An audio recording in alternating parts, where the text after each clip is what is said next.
सत्यनिष्ठापूर्वक प्रतिज्ञा गर्दै इमानका साथ शपथ लिन्छु कि गुण्डा अनि अपराधी बलात्कारी अड्छ एमाले र काङ्ग्रेस बाँचे देशको आयु घट्छ पदको कामकाज कामाले टाउकोमा घन्टी दिने को अधीनमा रही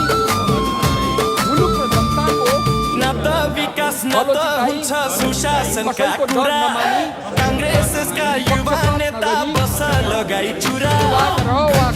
भावना गरी